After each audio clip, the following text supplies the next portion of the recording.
Hi, Roger at Wuthering Heights. This is the Velco weather brief for the 8th of August. This will be valid out through next Thursday, August the 14th. We're looking at this morning's upper level patterns here and the scheme of things. And what we have is clearing skies, a great day in Vermont. This starts a string of beautiful days. A little bit of cumulus development will be taking place, but this is the upper level low that was associated moving past us yesterday and brought us the scattered shower and thunderstorm activity. Most have just produced large hail. There were a couple reports that did produce some wind damage down in the Albany-Schenectady area. That passed mostly to the south, and a lot of hail reports across greater New England from yesterday. We have this upper level low. This is the 500 millibar chart showing here, and you can see that the circulation spinning counterclockwise as it typically does, with clear skies up ahead. You might also notice that there's a little bit of smoke out there, and this is the smoke layer, again, from those fires up around the Northwest Territories, but it's being suppressed to the west of our region. Some of this smoke eventually is going to work into the region and make things quite hazy. Temperatures during this almost noontime, well, pretty decent, a little bit on the cool side. This cool, drier air advecting in. Dew point temperatures upstream are basically in the 50s, even a few 40s earlier this morning. So all good. And this weather regime is going to lock in very nicely for several days of fine weather. And one thing that's really nice about these upper level lows that spin off across the Canadian Maritimes is they bring in a ton of dry weather. Of course, lower dew point temperatures, and you can barely see it here, but there is some cloud cover. And this is live lightning that's occurring around the noon hour here on this Friday afternoon. You notice that all of this is suppressed off to the west, and as long as we build in that area of higher pressure, everything is going to be hunky-dory without any utility concerns, not until it looks like the middle part of next week. Okay, this is accumulated rainfall, and you can see there's no precipitation here now. There'll be a little spurious precipitation at lighter gray, signifying just 1/100 of an inch. Not to worry, this is really not going to be a problem on this Friday. But as we get into the rest of time, we go into next week, you can see that rainfall off to the south of us, especially in those darker reds, over 2 inches of rain accumulated. And again, this is accumulated rainfall for the European model. You can see where the dam breaks, so to speak, and that is that green and then getting into the blue here. This is going to be happening during Tuesday night, Wednesday morning next week. This will be on the 13th and into the 14th of August. It looks like most of the precipitation will be exiting out of the region by the time we get into Thursday of next week. But all said and done, some great project weather ahead with very, very dry conditions. On the surface weather chart, you can see this area of higher pressure building in gradually across the Great Lakes into the northeast United States, and that's keeping everything at bay off to the south, the west, the north, and the east. And this really doesn't move in until we get into, it looks like Tuesday night and into the day on Wednesday. Looks like some pretty copious amounts of rainfall projected by the European model. Of course, we're way too far out to get very cute on these amounts.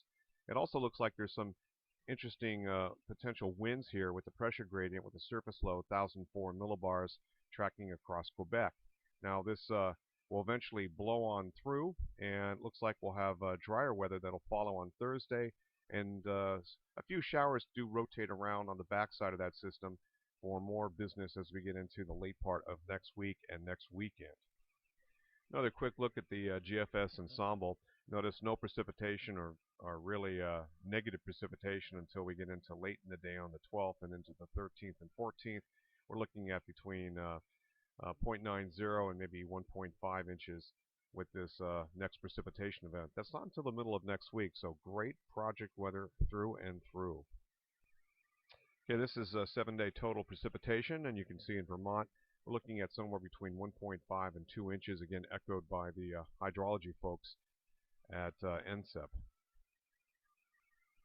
Now this is 2-meter temperatures anomalies, and you can see that there's going to be some warming here. We're starting here with Saturday morning, and as we get into the afternoon, you can see how over this weekend we're starting to lose some of the cold anomalous temperatures, just a little bit below normal, and replacing that with warmer than normal temperatures, but nothing too extreme. You can see in Vermont this is going to be valid Monday afternoon. We're starting to get around 10 degrees above normal. We get into Tuesday afternoon, and kind of a similar situation. mostly Connecticut River Valley. And then you'll notice temperatures cool off dramatically, and this is due to the rain-cooled air with that weather system moving in for basically Tuesday night into the day on Wednesday. And it looks like cooler than normal air will follow as we get into the mid to late part of next week.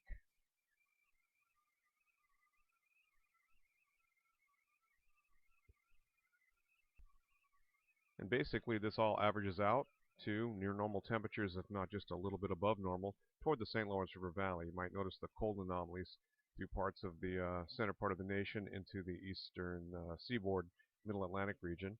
A little bit warmer than normal air up in the northwest portion of the U.S. as well into western Canada, and then off the coast, cooler than normal conditions. And this is maximum temperatures showing the anomaly is valid for the period basically from looks like Monday into Saturday, August 16th. So later next week, it's fighting off a little bit cooler air, and that near normal temperature kind of shifts off to the north and east. And so we're going to get cooler as we get into the late part of next week.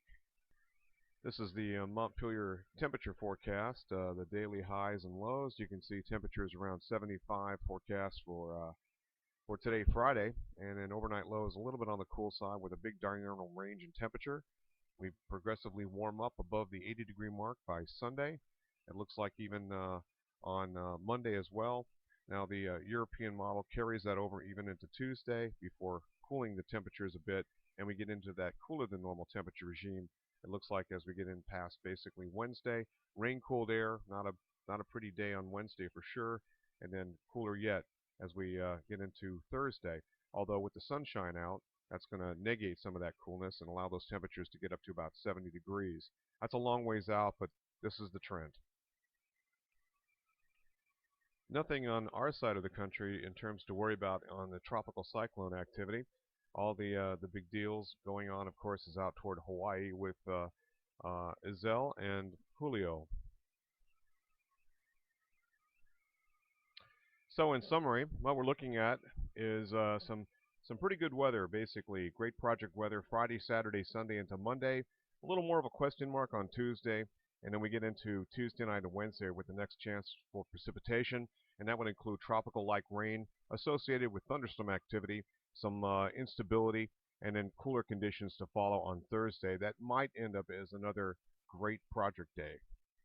Over on the left here, you have the Panama Canal. That is basically showing business and commerce.